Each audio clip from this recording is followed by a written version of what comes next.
Bonjour à toutes et à tous. Aujourd'hui, je vous emmène au rez-de-chaussée de la littérature. Vous allez voir pourquoi j'utilise cette expression. On considère que la naissance du roman feuilleton date de 1836 avec un roman de Balzac, La vieille fille.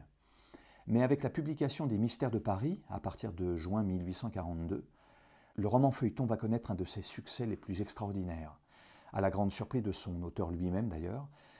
Vous allez entendre dans ses premières pages tous les avertissements que nous lance Eugène Sue, à nous, lecteurs ou auditeurs de bonne moralité, pour nous emmener dans l'histoire qu'il va nous raconter. Écoutez ça.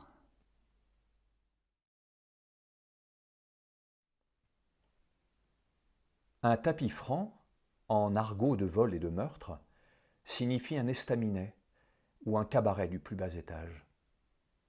Un repris de justice qui, dans cette langue immonde, s'appelle un ogre, ou une femme de même dégradation qui s'appelle une ogresse, tiennent ordinairement ces tavernes, hantées par le rebut de la population parisienne.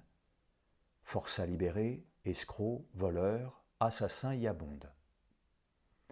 Un crime a-t-il été commis? La police jette, si cela se peut dire, son filet dans cette fange. Presque toujours, elle y prend les coupables. Ce début annonce au lecteur qu'il doit assister à de sinistres scènes. S'il y consent, il pénétrera dans des régions horribles, inconnues. Des types hideux, effrayants, fourmilleront dans ces cloaques impurs comme les reptiles dans les marais. Tout le monde a lu les admirables pages dans lesquelles Cooper, le Walter Scott américain, a tracé les mœurs féroces des sauvages, leur langue pittoresque, poétique, les 1000 ruses à l'aide desquelles ils fuient ou poursuivent leurs ennemis. On a frémi pour les colons et pour les habitants des villes en songeant que si près d'eux vivaient et rôdaient des tribus barbares que leurs habitudes sanguinaires rejetaient si loin de la civilisation. Nous allons essayer de mettre sous les yeux du lecteur quelques épisodes de la vie d'autres barbares, aussi en dehors de la civilisation que les sauvages peuplades si bien peintes par Cooper. Seulement, les barbares dont nous parlons sont au milieu de nous. Nous pouvons les coudoyer en nous aventurant dans les repères où ils vivent, où ils se rassemblent pour concerter le meurtre, le vol, pour se partager enfin les dépouilles de leurs victimes. Ces hommes ont des mœurs à eux, des femmes à eux, un langage à eux, langage mystérieux, rempli d'images funestes, de métaphores dégoûtantes de sang. Comme les sauvages enfin, ces gens s'appellent généralement entre eux par des surnoms empruntés à leur énergie, à leur cruauté, à certains avantages ou à certaines difformités physiques. Nous abordons avec une double défiance quelques-unes des scènes de ce récit.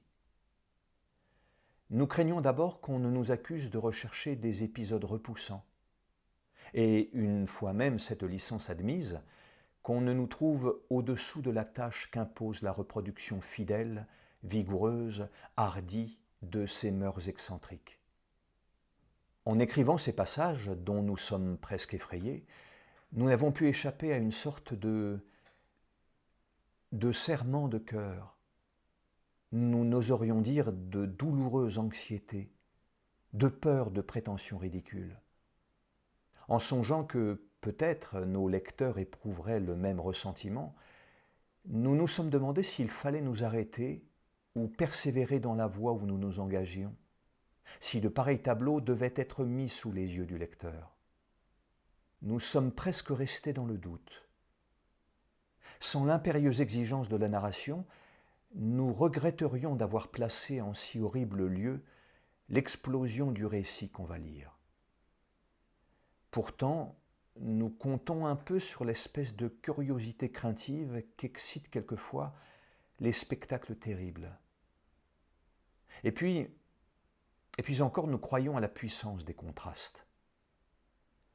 Sous ce point de vue de l'art, il est peut-être bon de reproduire certains caractères, certaines existences, certaines figures dont les couleurs sombres, énergiques, peut-être même crues, serviront de repoussoir, d'opposition à des scènes d'un tout autre genre. Le lecteur Prévenu de l'excursion que nous lui proposons d'entreprendre parmi les naturels de cette race infernale qui peuple les prisons, les bagnes, et dont le sang rougit les échafauds, le lecteur voudra peut-être bien nous suivre. Sans doute cette investigation sera nouvelle pour lui. Hâtons-nous de l'avertir d'abord que, s'il pose le pied sur le dernier échelon de l'échelle sociale, à mesure que le récit marchera, l'atmosphère s'épurera de plus en plus. Ces précautions que Gensu prend sont autant de carottes qu'il utilise pour nous attirer dans son histoire. Je pense que vous l'avez bien compris. Je fais ce petit arrêt dans la lecture pour vous parler des deux auteurs qu'il cite. Walter Scott, auteur écossais de la fin du XVIIIe, début XIXe. Ivanhoe, Quentin Durward, ça sonnera peut-être familièrement à vos oreilles. Et puis Fenimore Cooper, auteur américain. Il a 20 ans de plus que Walter Scott, mais il écrit lui aussi dans la première moitié du XIXe. Ces deux auteurs ont une importance considérable sur toute la scène littéraire française du XIXe siècle et peut-être même après. Alors si Eugène Sue se place, en les citant dès ses premières pages, sous la tutelle de ces deux grands auteurs anglophones, je pense qu'il n'y a pas que ça. C'est comme s'il voulait nous attirer là aussi, nous aguicher, en nous présentant tout autant d'exotisme dans le Paris mystérieux dans lequel il va nous emmener, qu'il y en a dans les romans de ces auteurs, qu'ils se déroulent dans les grandes plaines américaines ou les Highlands écossais. On va voir si Eugène Sue est à la hauteur. On y retourne. Le 13 décembre 1838, par une soirée pluvieuse et froide, un homme d'une taille athlétique, vêtu d'une mauvaise blouse, traversa le pont au change et s'enfonça dans la cité, dédale de rues obscures, étroites, tortueuses, qui s'étend depuis le palais de justice jusqu'à Notre-Dame. Le quartier du palais de justice, très circonscrit, très surveillé, sert pourtant d'asile ou de rendez-vous aux malfaiteurs de Paris. N'est-il pas étrange, ou plutôt fatal, qu'une irrésistible attraction fasse toujours graviter ces criminels autour du formidable tribunal qui les condamne à la prison, au bagne, à l'échafaud. Cette nuit-là donc, le vent s'engouffrait violemment dans les espèces de ruelles de ce lugubre quartier. La lueur blafarde, vacillante des réverbères, agitée par la bise, se reflétait dans le ruisseau d'eau noirâtre qui coulait au milieu des pavés fangeux. Les maisons, couleur de boue, étaient percées de quelques rares fenêtres aux châssis vermoulus et presque sans carreaux. De noires, d'infectes allées conduisaient à des escaliers plus noirs, plus infects encore, et si perpendiculaires que l'on pouvait à peine les gravir à l'aide d'une corde à puits, fixée aux murailles humides par des crampons de fer. Le rez-de-chaussée de quelques-unes de ces maisons était occupé par des étalages de charbonniers, de tripiers ou de revendeurs de mauvaise viande.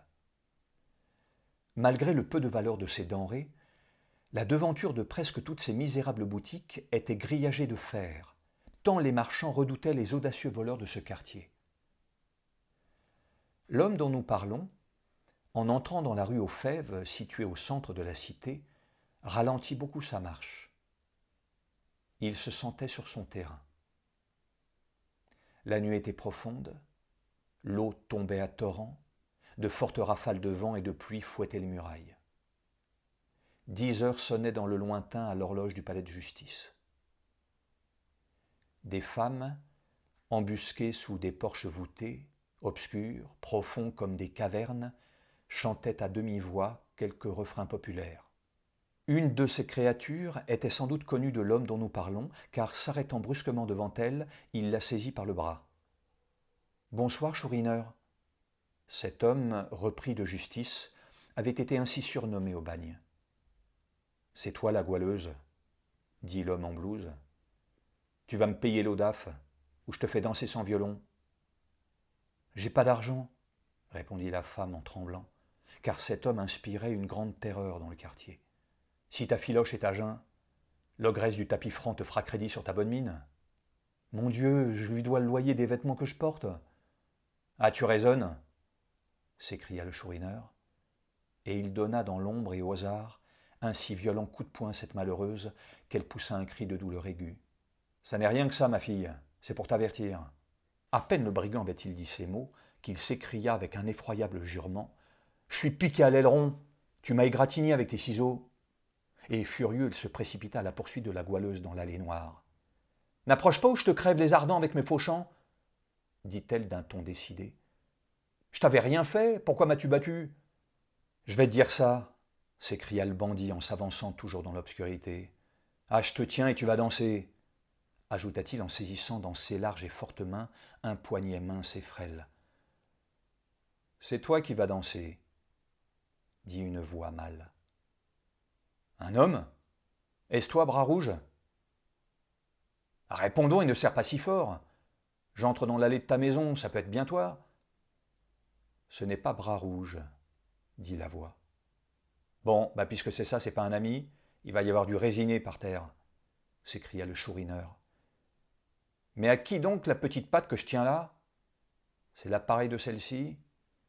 Sous la peau délicate et douce de cette main qui vint le saisir brusquement à la gorge, le chourineur sentit se tendre des nerfs et des muscles d'acier. La goualeuse, réfugiée au fond de l'allée, avait lestement grimpé plusieurs marches. Elle s'arrêta un moment et s'écria en s'adressant à son défenseur inconnu. « Oh merci, monsieur, d'avoir pris mon parti. Le chourineur m'a battu parce que je ne voulais pas lui payer d'eau de vie. Je me suis revengé, mais je n'ai pas pu lui faire grand mal avec mes petits ciseaux. Maintenant, je suis en sûreté. Laissez-le. Prenez bien garde à vous. C'est le chourineur. » L'effroi qu'inspirait cet homme était bien grand. « Mais vous n'entendez donc pas? Je vous dis que c'est le chourineur, » répéta la goualeuse. « Et moi je suis un fer-lampier qui n'est pas frileux, » dit l'inconnu. Puis tout se tut. On entendit pendant quelques secondes le bruit d'une lutte acharnée. « Mais tu veux donc que je t'escarpe ?» s'écria le bandit en faisant un violent effort pour se débarrasser de son adversaire, qu'il trouvait d'une vigueur extraordinaire. « Bon, tu vas payer pour la goualeuse et pour toi, ajouta-t-il en grinçant des dents. « Payer en monnaie de coups de poing? Oui, répondit l'inconnu.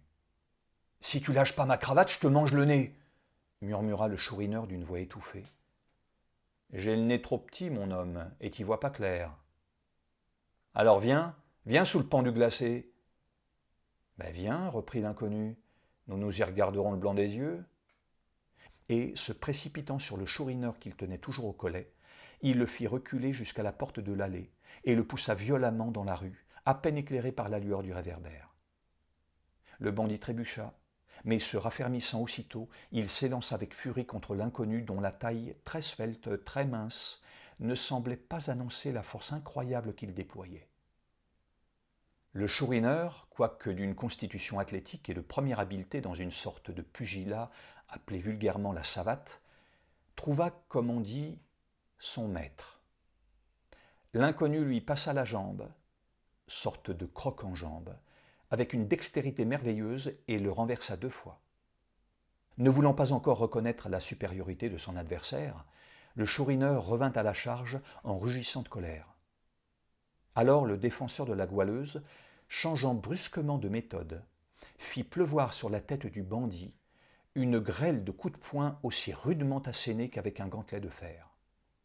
Ces coups de poing, dignes de l'envie et de l'admiration de Jack Turner, l'un des plus fameux boxeurs de Londres, étaient d'ailleurs si en dehors des règles de la savate que le chourineur en fut doublement étourdi. Pour la 3e fois, le brigand tomba comme un bœuf sur le pavé en murmurant « Ah, mon linge est lavé. S'il renonce, ne l'achevez pas, ayez pitié de lui. » dit la goualeuse, qui, pendant cette rixe, s'était hasardée sur le seuil de l'allée de la maison de Bras-Rouge.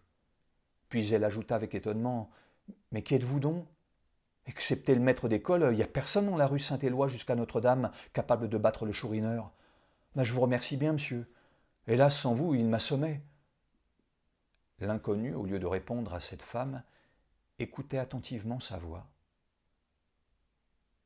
Jamais timbre plus doux, plus frais, plus argentin ne s'était fait entendre à son oreille. Il tâcha de distinguer les traits de la goualeuse. Il ne put y parvenir, la nuit était trop sombre, la clarté du réverbère était trop pâle. Après être resté quelques minutes sans mouvement, le chourineur remua les jambes, les bras, et enfin se leva sur son séant. Prenez garde, il va peut-être vouloir se revenger. Sois tranquille, ma fille. S'il en veut encore, j'ai de quoi le servir. Le brigand entendit ces mots. Ah, j'ai la colle au quinte en bringue, dit-il à l'inconnu. Pour aujourd'hui, j'en ai assez, j'en mangerai plus. Une autre fois, je dis pas, si je te retrouve, est-ce que t'es pas content? Est-ce que tu te plains? S'écria l'inconnu d'un ton menaçant. Est-ce que j'ai macaronné? Ah non, non, non, je me plains pas, t'es un cadet qui a de l'atout, dit le brigand d'un ton bourru, mais avec une sorte de considération respectueuse que la force physique impose toujours aux gens de cette espèce. Non, tu m'as rincé. Et excepté le maître d'école qui mangeait 3 alcides à son déjeuner, personne jusqu'à cette heure ne peut se vanter de me mettre le pied sur la tête. Eh ben, après, après j'ai trouvé mon maître, voilà tout. T'auras le tien un jour ou l'autre, hein, tôt ou tard. Tout le monde trouve le sien. À défaut d'homme, il y a toujours bien le mec des megs, comme disent les sangliers. Ce qui est sûr, c'est que maintenant que t'as mis le chourineur sous tes pieds, tu peux faire les 400 coups dans la cité. Toutes les filles d'amour seront tes esclaves. Ogres et ogresses n'oseront pas refuser de te faire crédit. Ah ça, mais qu'es-tu donc? Tu dévides le jar comme père et mère. Si t'es grinche, je suis pas ton homme. J'ai chouriné, c'est vrai, parce que quand le sang me monte aux yeux, j'y vois rouge. Et il faut que je frappe. Mais j'ai payé mes chourinades en allant 15 ans au pré. Mon temps est fini. Je dois rien aux curieux. Et j'ai jamais grinché. Demande à la goualeuse. C'est vrai, c'est pas un voleur, dit celle-ci. Alors viens boire un verre d'eau d'af, et tu me connaîtras, dit l'inconnu. Allons, sans rancune. Ah, c'est honnête de ta part. T'es mon maître, je le reconnais. Tu sais rudement jouer des poignets.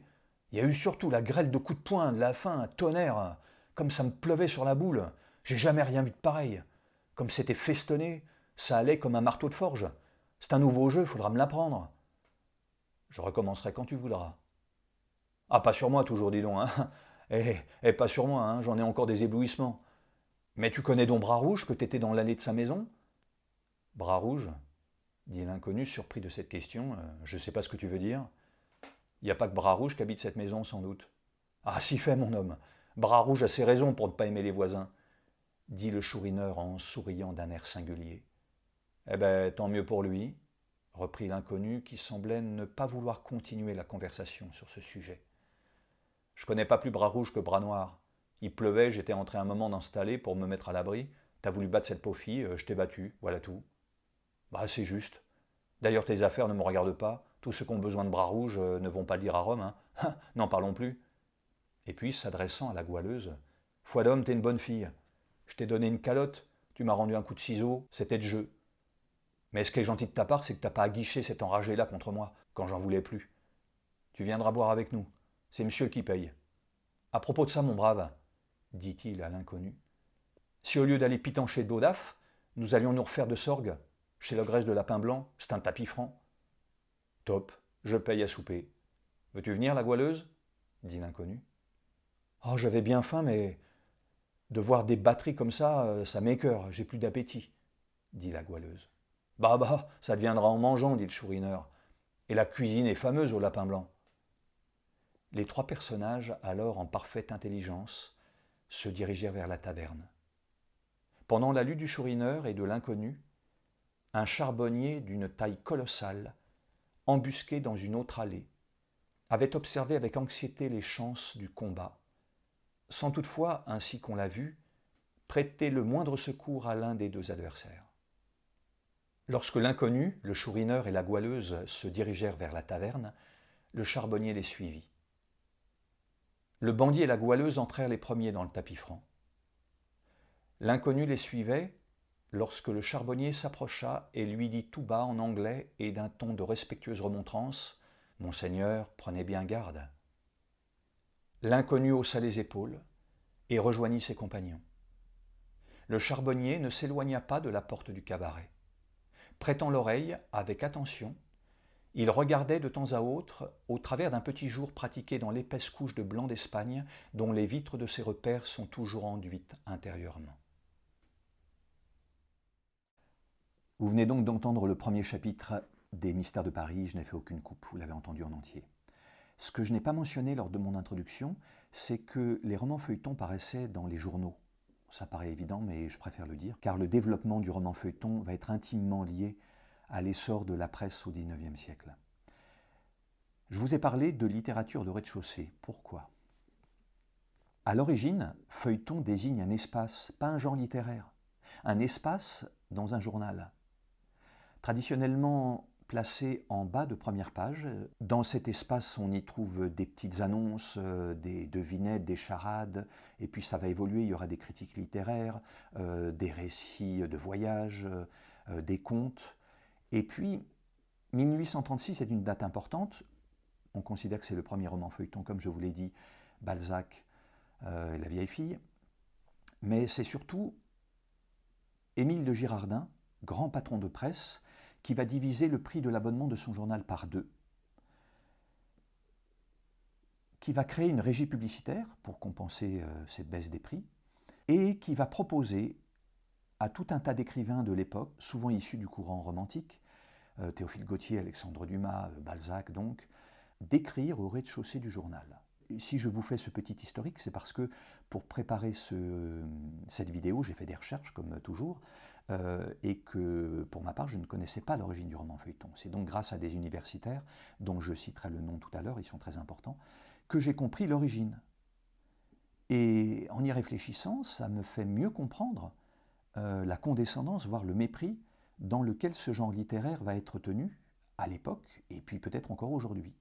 Cette littérature, placée au rez-de-chaussée du journal, où l'on y trouvait avant des réclames, des charades, sera considérée par toute une élite comme une littérature de bas étage. D'ailleurs, l'auteur lui-même ne fait pas exception. C'est un de ses amis qui lui propose le projet.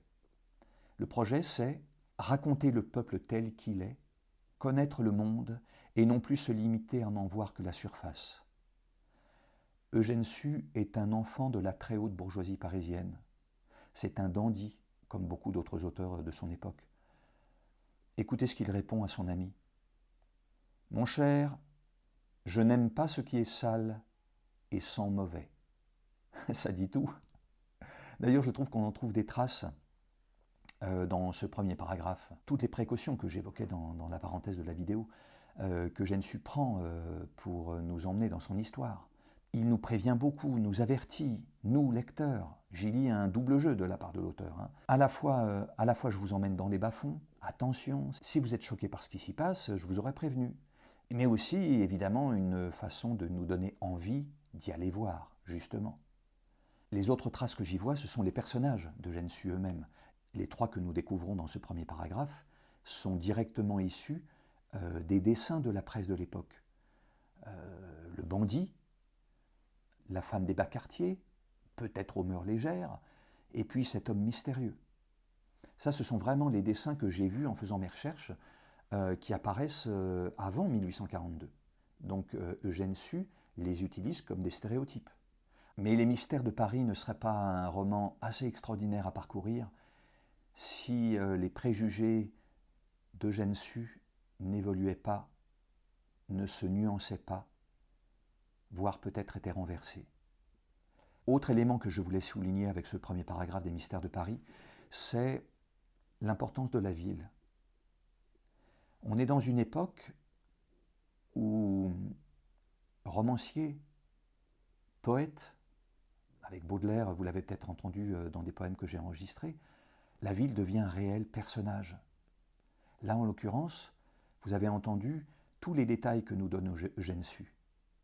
Je vais vous redire quelques lignes d'une nouvelle de Balzac que j'ai enregistrée, que vous avez peut-être entendue. Et écoutez, il contemplait cette maison qui présentait en quelque sorte le type des misérables habitations de ce faubourg. Cette chancelante bicoque bâtie en moellon était revêtue d'une couche de plâtre jauni, si fortement lézardée qu'on craignait de la voir tomber au moindre effort de vent. Je ne vais pas plus loin. Là, vous étiez donc avec Balzac. Cette nouvelle est publiée en 1845, Les Mystères de Paris, 1842. Baudelaire, comme je l'ai dit, après avec Les Fleurs du Mal, commence à écrire dans les années 1843-1845. Les Fleurs du Mal seront publiées une douzaine d'années plus tard. Donc voilà, la ville devient vraiment un personnage. Personnage inquiétant, pourra le retrouver après avec Hugo dans Les Misérables, où Jean Valjean va promener Cosette dans les villes de Paris, voir les égouts. Là, vous avez entendu dans les premières lignes des Mystères de Paris, nous sommes situés dans le quartier de la Cité, quartier bien mal famé, dans lequel il vaut peut-être mieux ne pas s'aventurer le soir venu. Et si je vous cite Balzac et cet épisode sous la Terreur et cette description de cet immeuble, c'est que là, dans les premières pages des Mystères de Paris, nous avons les maisons de boue dont parle Eugène Sue. Un peu plus tard, il va décrire ce cabaret dans lequel les personnages s'introduisent et comment les vitres sont à peu près opaques, à part quelques interstices. Ce que je veux dire par là, c'est que ces écrivains, soudain, se mettent à nous raconter la ville, les habitations, les constructions, l'architecture, les petites rues. Et à ma connaissance, dans les siècles précédents, ça n'était pas fait avec une telle attention et surtout une telle animation. Animation au sens où ces villes deviennent vivantes. On a l'oppression que Paris impose à Baudelaire. On a, avec Balzac, ce sentiment de dangerosité que l'on retrouve ici avec Eugène Sue. Mais on peut imaginer que Balzac a lu Les Mystères de Paris, puisqu'il écrit l'épisode sous la Terreur 3 ans plus tard. Enfin voilà. Voilà pourquoi je voulais vous parler de la ville, parce que ça me paraît être une époque décisive pour l'introduction de la ville. Et nous pouvons voir aujourd'hui comment, on pourrait trouver ça sans doute dans la littérature française. Tout d'un coup, en enregistrant, c'est d'abord la littérature américaine qui me vient. Toutes ces descriptions, on peut trouver ça chez Elroy avec Los Angeles, Baltimore avec d'autres auteurs, ou Washington, ou New York. On a le surgissement de la ville comme personnage dans la littérature, et il me semble que le 19e siècle et cette époque-là, et le roman feuilleton, participent de ce surgissement. J'attends les contradictions ou les éclairages différents que je lirai avec plaisir. Enfin, je termine en vous citant donc les universitaires grâce à qui j'ai ce petit savoir. Marie-Ève Terranti, professeure de littérature française à l'Université de Montpellier, m'a appris beaucoup de choses sur la naissance du roman feuilleton. Judith Lioncan, maîtresse de conférence à l'EHESS, qui fait une conférence passionnante sur la révolution littéraire au XIXe siècle. Et enfin, une conférence proposée par Gallica, animée par Morgane Avellaneda, qui est en contrat de recherche documentaire au département économie et politique, et Monique Calinon, chargée de collection littéraire française à la BNF. Voilà, c'est très important pour moi de vous citer, quand j'y pense, parfois j'oublie, mais ça me met en colère, de vous citer les enseignants, les chercheurs qui m'aident à vous transmettre un tout petit peu de ce que je découvre en vous préparant les extraits de ce texte. Et je trouve que ça nous permet d'aller plus profondément au cœur de l'écriture et non pas de rester à une surface qui parfois est enfermée dans des préjugés, comme c'était le cas pour les romans feuilletons. Voilà, je vous remercie pour l'écoute et je vous dis à bientôt.